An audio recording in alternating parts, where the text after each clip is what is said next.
রাজ্যে এবার 2 দফায় হতে চলেছে বিধানসভা নির্বাচন। আগামী 23 এপ্রিল হবে প্রথম দফার নির্বাচন এবং 30 মার্চ থেকে শুরু হয়ে গেছে মনোনয়নপত্র জমা দেওয়ার প্রক্রিয়া। মনোনয়নপত্র জমা দেওয়ার কাজ সুষ্ঠুভাবে করার জন্য জেলা শাসক দপ্তর, আসানসোলের সদর মহকুমা শাসক দপ্তর এবং দুর্গাপুরের মহকুমা শাসক দপ্তরের কঠোর নিরাপত্তা ব্যবস্থা করা হয়েছে। পশ্চিম বর্ধমান জেলার 9টি বিধানসভা কেন্দ্রে 23 এপ্রিল প্রথম দফা নির্বাচন। তাই সমস্ত দলীয় নেতারা শুরু করেছে মনোনয়নপত্র জমা দেওয়ার কাজ। মনোনয়নপত্র জমা দেওয়ার শেষ তারিখ 6 এপ্রিল। মনোনয়নপত্র যাচাইয়ের শেষ তারিখ 7 এপ্রিল এবং মনোনয়নপত্র প্রত্যাহারের শেষ দিন 9 এপ্রিল। ওই দিনই সকল রাজনৈতিক দলের প্রার্থীদের ফাইনাল লিস্ট বেরোবে। কোন কোন প্রার্থীরা আসন্ন বিধানসভা নির্বাচনে কোন কোন বিধানসভা থেকে প্রতিদ্বন্দ্বিতা করবেন। বুধবার ঢাক ঢোল বাজিয়ে দুর্গাপুর মহকুমা শাসক দপ্তরে একসঙ্গে মনোনয়নপত্র জমা দিলেন সিপিএম এর 4 প্রার্থী। দুর্গাপুর পূর্ব কেন্দ্র থেকে সীমান্ত চট্টোপাধ্যায়, দুর্গাপুর পশ্চিম কেন্দ্র থেকে প্রভাস সাই, রানীগঞ্জ থেকে নারায়ণ বাউরি এবং পাণ্ডবেশ্বর থেকে প্রবীর মণ্ডল। তারা এদিন একসাথে মনোনয়নপত্র দাখিল করেন। এদিন মনোনয়নপত্র জমা দেওয়ার সময় প্রচুর সংখ্যক সিপিএম এর কর্মী ও সমর্থকেরা দলীয় পতাকা, ব্যানার, লাল বেলুন হাতে নিয়ে র্যালি করেন। এদিন একই সঙ্গে প্রচুর সংখ্যক মহিলা কর্মী সমর্থকদের দেখা যায় র্যালি করে স্লোগান দিতে।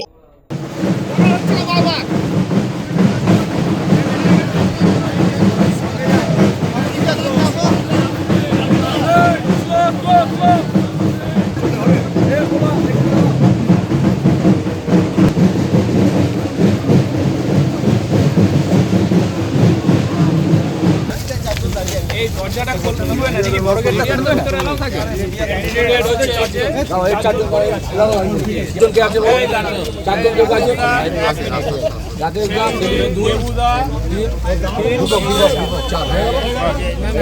অন্যদিকে জামুরিয়া বিধানসভা কেন্দ্রের সিপিএম প্রার্থী সাব্বির হোসেন, আসানসোল দক্ষিণ বিধানসভা কেন্দ্রের সিপিএম প্রার্থী শিল্পী চক্রবর্তী এবং আসানসোল উত্তর বিধানসভা কেন্দ্রের সিপিআই প্রার্থী অখিলেশ সিং আসানসোল মহকুমা শাসক দপ্তরে তারা তাদের মনোনয়নপত্র জমা দেন। এদিন মনোনয়নপত্র জমা দেওয়ার সময় আসানসোল বিএনআর মোড়ে সিপিএম এর কর্মী সমর্থকেরা ছাড়াও আইএসএফ এর কর্মী সমর্থকেরা একত্রিত হয়ে র্যালিতে অংশ নেন এবং ব্যান্ড বাজিয়ে আসানসোল মহকুমা শাসক দপ্তরে পৌঁছান এবং মনোনয়নপত্র জমা দেন। এদিন এই প্রসঙ্গে জামুরিয়ার সিপিএম প্রার্থী সাব্বির হোসেন জানান, এবার ভোটের ফলাফল ভালো হবে। সাধারণ মানুষের পাশে থেকে সমস্যা দূর করার চেষ্টা করব। नॉमिनेशन भरना है। भरने के लिए हम लोग 3 कैंडिडेट आए हैं, एक आसनसोल से, एक रानीगंज से, एक जमुरिया विधानसभा से मैं मोहम्मद सब्बीर हुसैन सीपीआईएम पार्टी से। इस बार रिजल्ट बहुत अच्छा होगा क्योंकि लोकतंत्र पर जिस तरह से राज्य सरकार टीएमसी और बीजेपी सरकार की तरफ से जिस तरह हमला किया जा रहा है बार बार एसआईआर के नाम से, आप लोग देख रहे हैं कि एसआईआर के नाम से लोगों को परेशान किया जा रहा है। सेंट्रल गवर्नमेंट जो गैस में आज कल ही हम जब निकल रहे थे कैंपेन में तो गैस के कारण लोग परेशान हैं, तो आम जनता का मुद्दा उठा के हम लोग उनके समस्या को दूर करने का काम करेंगे। बीजेपी है बिल्कुल, मेरा अपोजिशन में तृणमूल और बीजेपी है, लेकिन हम आपको दोनों दूर नहीं, दोनों एक ही सिक्का के दो पहलू है। दोनों लोकतंत्र पर हमला करते हैं, दोनों भ्रष्टाचार में लिप्त है, लेकिन कम्युनिस्ट पार्टी मार्क्सवादी ऐसा उसका कोई आपको लीडर नहीं देखने को मिलेगा।